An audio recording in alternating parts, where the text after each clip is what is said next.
भगवान शंकर ने माँ पार्वती को अमर कथा क्यों सुनाई? इसके पीछे कारण है कि भगवान शंकर तो अमर हैं और माँ पार्वती बार बार जन्म लेती थी और बार बार देह त्यागती थी।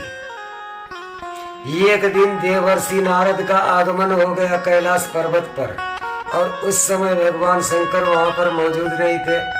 माँ पार्वती ने नारद जी का बड़ा ही सम्मान किया। कहिए नारद जी कैसे आना हुआ? नारद जी ने कहा माता आपके दर्शनों की इच्छा हुई इसलिए चला आया। ये बताइए कि भगवान शंकर तुमसे कितना प्रेम करते हैं? माँ पार्वती बोली कि वो तो हमसे बहुत प्रेम करते हैं। नारद जी ने कहा सुनो, अगर बहुत प्रेम करते हैं तो जो मुंडों की माला अपने गले में धारण किए हुए हैं उसका रहस्य आपको आज तक बताया क्या? माँ पार्वती बोली नहीं तो, ना मैंने पूछा ना उन्होंने बताया। और नारद जी बोले ठीक है माता, तुम जानो तुम्हारा काम जाने, हम तो चलते हैं। और नारायण नारायण कहते हुए इतना कह के नारद जी वहां से चलते बने। और जब सूर्यास्त के समय जब भगवान शंकर का आगमन हुआ तो माँ पार्वती ने वही प्रश्न किया कि भोलेनाथ ये बताइए स्वामी कि आपने जो गले में मुंडों की माला धारण कर रखी है वो मुंडमाला किसके हैं? भगवान शंकर बोले देवी वो मुंडमाला तुम्हारे हैं। बोले इनकी संख्या कितनी है? बोले 107। बोले क्यों? बोले 108 होगा। अभी तुम एक बार अपने पिता के यज्ञ में मृत्यु को प्राप्त होगी तब एक सिर और आएगा तब इनकी संख्या हो जाएगी 108।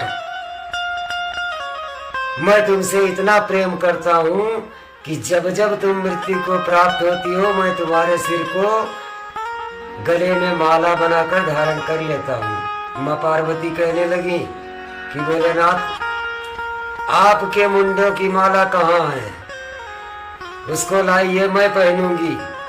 तो भगवान शंकर ने कहा देवी मैं कभी मृत्यु को प्राप्त नहीं होता हूँ, मैं मरता ही नहीं हूँ, तो मुंड कहाँ से आएंगे? माँ ने कहा क्यों नहीं मरते हो? भगवान शंकर ने कहा क्योंकि मैं मृत्यु से बहुत डरता हूँ। माँ पार्वती बोली नहीं तुम झूठ बोल रहे हो।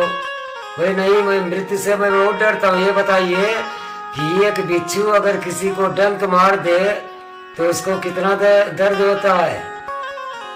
पार्वती जी बोली वो तो मरने लगेगा। बोली और अगर 1000 बिच्छू अगर एक साथ में डंक मार दे तो? माँ कहने लगी तब तो वैसे ही मर जाएगा। गरुड़ पुराण के अनुसार मृत्यु के समय 1000 बिच्छुओं के डंक कितना दर्द उतना पीड़ा होता है।